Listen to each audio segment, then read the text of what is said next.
Hello, 7-8B. Welcome to Chapter 11 of The Boy in the Striped Pajamas. Chapter 11 is called The Fury.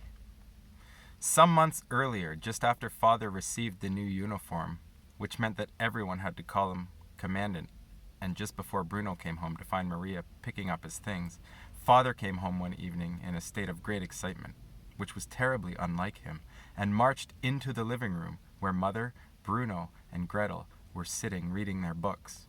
"Thursday night," he announced. "If we've any plans for Thursday night, we have to cancel them." "You can change your plans if you want to," said Mother, "but I've made arrangements to go to the theater with."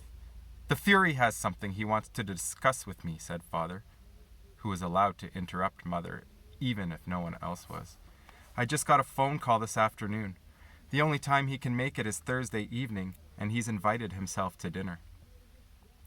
Mother's eyes opened wide, and her mouth made the shape of an O. Bruno stared at her and wondered whether this was what he looked like when he was surprised about something. "But you're not serious," said Mother, growing a little pale. "He's coming here? To our house?" Father nodded. "At 7 o'clock, he said, so we'd better think about something special for dinner." "Oh my," said Mother, her eyes moving back and forth quickly as she started to think of all the things that needed doing. "Who's the Fury?" asked Bruno. "You're pronouncing it wrong," said Father, pronouncing it correctly for him. "The Fury," said Bruno again, trying to get it right, but failing again. "No," said Father, "Oh, never mind." "Well, who is he anyway?" asked Bruno again. Father stared at him, astonished. "You know perfectly well who the Fury is," he said. "I don't," said Bruno. "He runs the country, idiot," said Gretel, showing off as sisters tend to do. It was things like this that made her such a hopeless case. "Don't you ever read a newspaper?" "Don't call your brother an idiot, please," said Mother. "Can I call him stupid?" "I'd rather you didn't." Gretel sat down again, disappointed, but stuck her tongue out at Bruno nonetheless. "Is he coming alone?" asked Mother. "I forgot to ask," said Father, "but I presume he'll be bringing her with him." "Oh my," said Mother again, standing up and counting in her head the number of things she needed to organize before Thursday, which was only 2 evenings away. The house would have to be cleaned from top to bottom, the windows washed, the dining room table stained and varnished, the food ordered, the maids' and butlers' uniforms washed and pressed, and the crockery and glasses polished until they sparkled. Somehow, despite the fact that the list seemed to grow longer and longer all the time, Mother managed to get everything finished on time, although she commented over and over again that the evening would be a greater success if some people helped out a little bit more around the house. An hour before the Fury was due to arrive, Gretel and Bruno were brought downstairs, where they received a rare invitation into Father's office.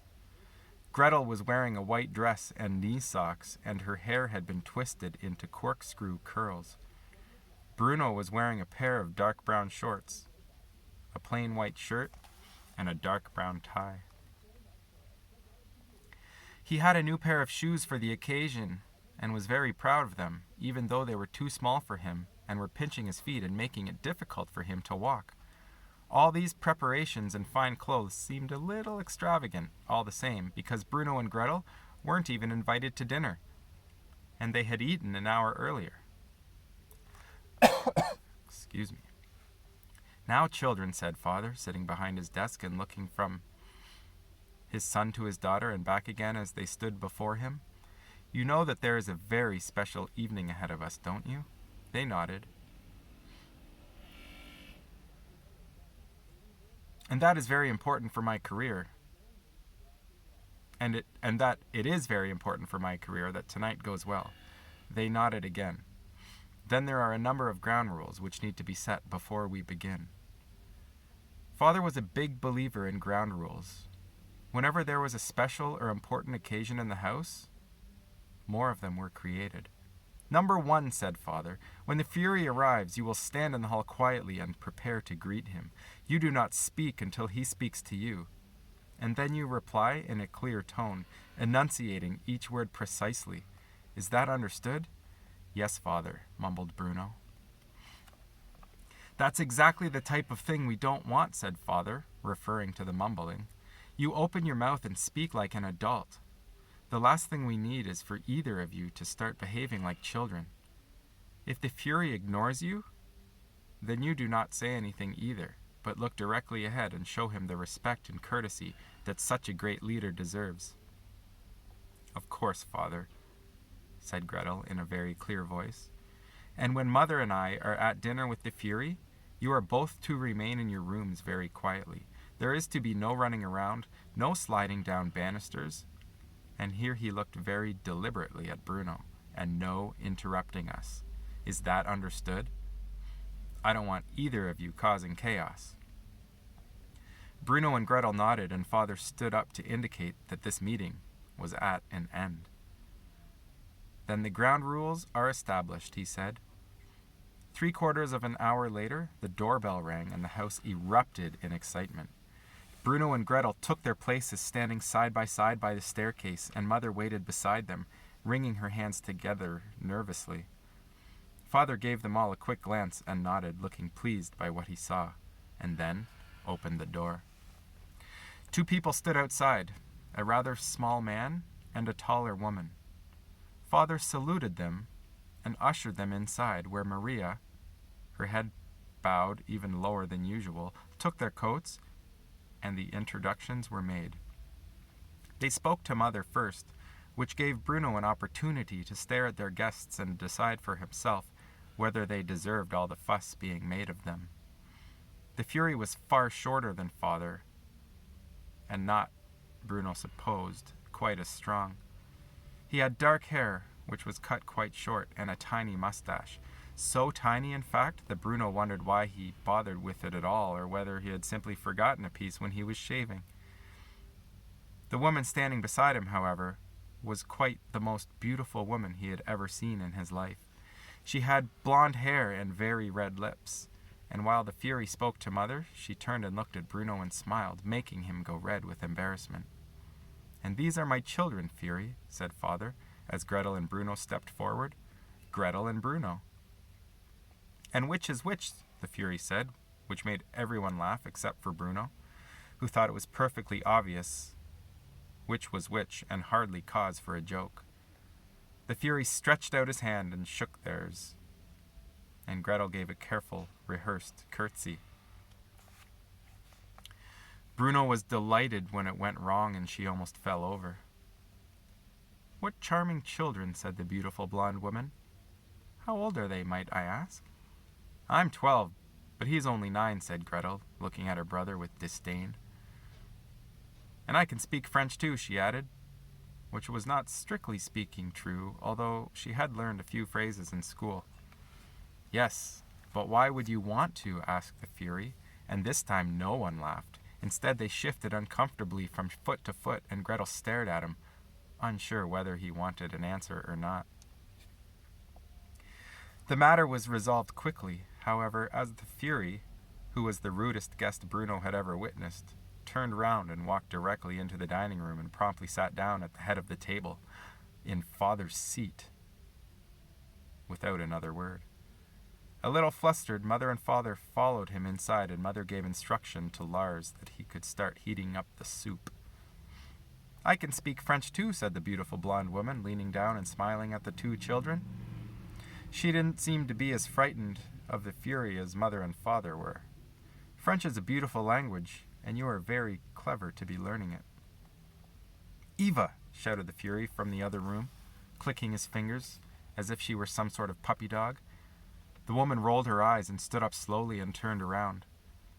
I like your shoes, Bruno, but they look a little tight on you, she added with a smile.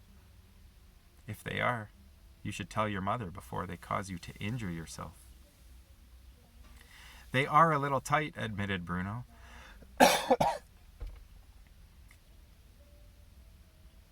I don't usually wear my hair in curls, said Gretel, jealous of the attention that her brother was getting. But why not? Asked the woman. It's so pretty that way. Eva! Roared the Fury for a second time, and now she started to walk away from them. It was lovely to meet you both, she said, before stepping into the dining room and sitting down on the Fury's left-hand side.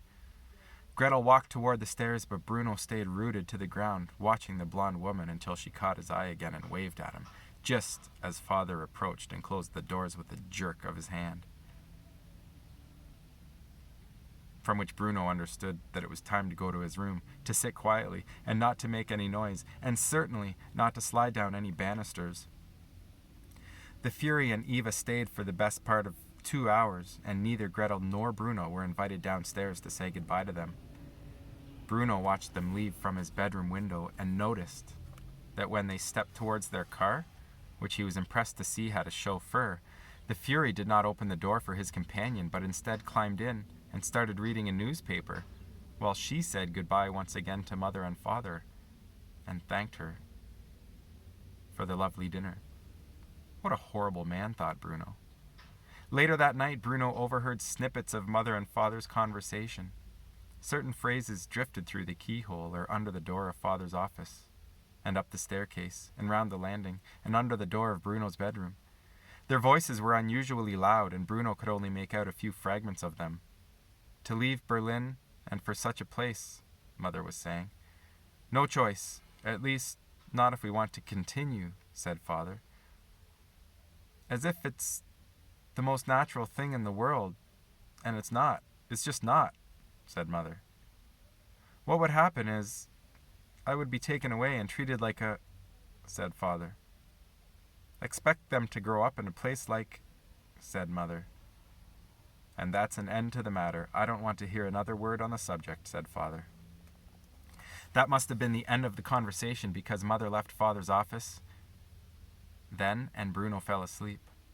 A couple of days later, he came home from school to find Maria standing in his bedroom, pulling all his belongings out of the wardrobe and packing them in 4 large wooden crates, even the things he'd hidden at the back that belonged to him and were nobody else's business. And that is where the story began.